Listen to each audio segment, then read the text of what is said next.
இப்போ வந்து நம்ம முருங்கைப்பூ மசால் பால் செய்ய போகிறோம்.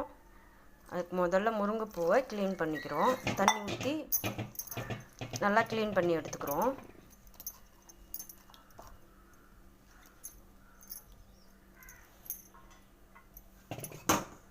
வந்து முருங்கைப்பூ மசால் பாலுக்கு தேவையான பொருட்கள் பார்ப்போம். முருங்கைப்பூ, ஒரு சிட்டிகை மஞ்சள் பொடி, மிளகுத்தூள் கொஞ்சமாக, ஒரு 2 ஏலக்காய் தட்டி வச்சுருக்கேன். அதுக்கப்புறம் 1 லிட்ரு பால், நாட்டு சர்க்கரை.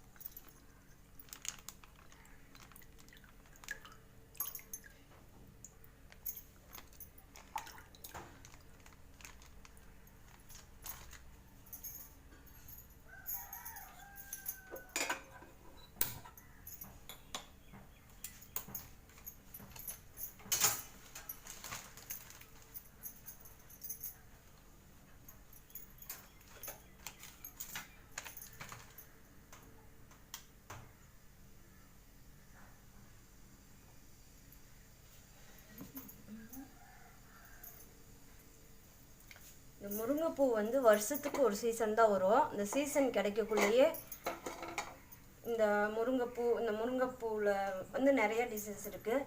இந்த மாதிரி மசாலா பால் வந்து அதிலே ஸ்பெஷல். இந்த மாதிரி இதெல்லாம் வச்சு குழந்தைங்கள்லேருந்து சின்ன பிள்ளைங்கள்லேருந்து பெரியவங்க வயசானவங்க வரையுமே சாப்பிட்லாம். முருங்கைப்பூ அவ்வளோ இரும்பு சத்து இருக்குது. இந்த முருங்கைப்பூவில் உடம்புக்கு ரொம்ப ஆரோக்கியம். நீங்கள் நல்லா சேர்த்துக்கிட்டு வாங்க. இது வந்து ரெகுலராக கிடைக்காது. முருங்கைப்பூலாம் சீசனுக்கு தான். அந்த சீசன் பார்த்து முருங்கைப்பூ சேர்த்துக்கிட்டிங்கன்னா உடம்புக்கு ரொம்ப சத்து கிடைக்கும். அதுவும் சின்ன பிள்ளைங்கள்லேருந்து கொடுத்துட்டு வந்தீங்கன்னா ரொம்ப ஆரோக்கியமாக இருக்கும். குழந்தைங்களாம், சத்து இல்லாத குழந்தைங்களுக்கெல்லாம் கூட நல்லா கொடுக்கலாம்.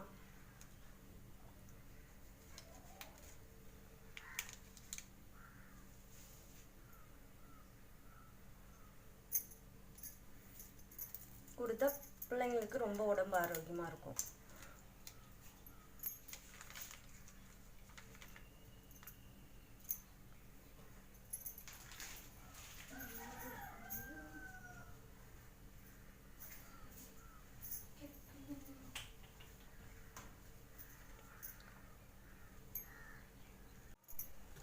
நல்லா பால் கொதிச்சு வருது. கொதிச்சு வரக்குள்ள இந்த பெப்பர் தூள்,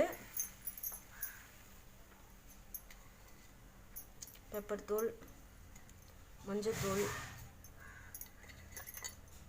அப்புறம் முருங்கைப்பூ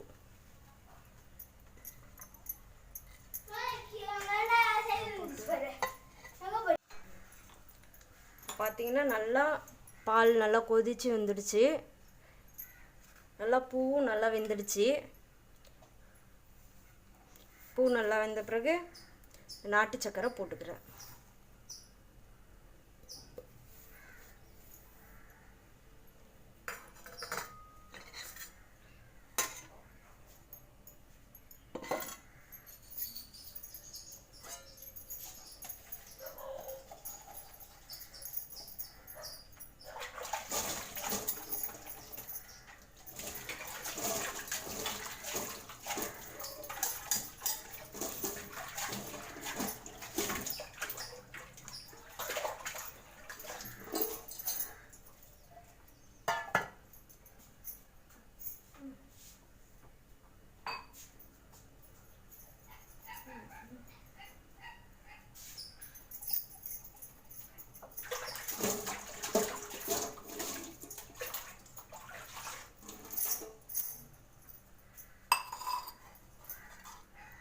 நல்லா சுண்டி வந்துடுச்சு.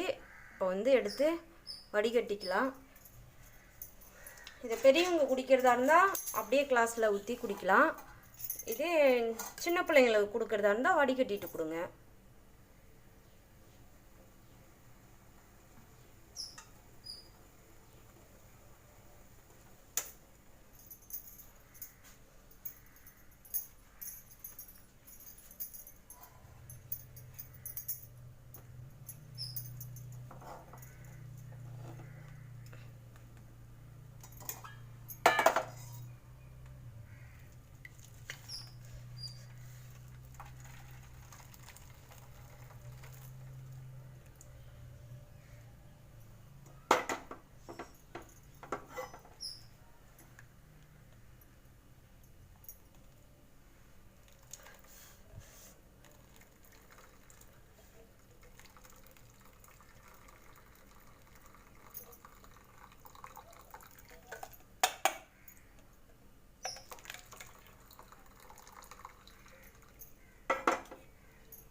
பாருங்கள் எவ்வளோ திக்கான பால் கிடச்சிருக்குன்னு. இந்த மாதிரி மசிச்சு விட்டுக்கிட்டால் எல்லாம் இதில் இருக்க சாறுலேருந்து எல்லாம் உள்ளே இறங்கும்.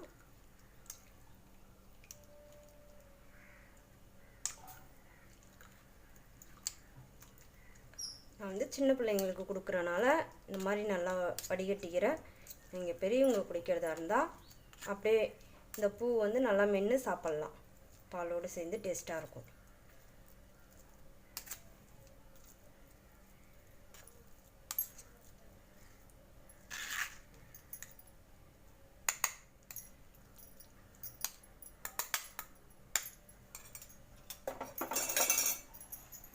ரொம்ப சுவையான ஆரோக்கியமான சத்தான முருங்கைப்பூ பால் ரெடி.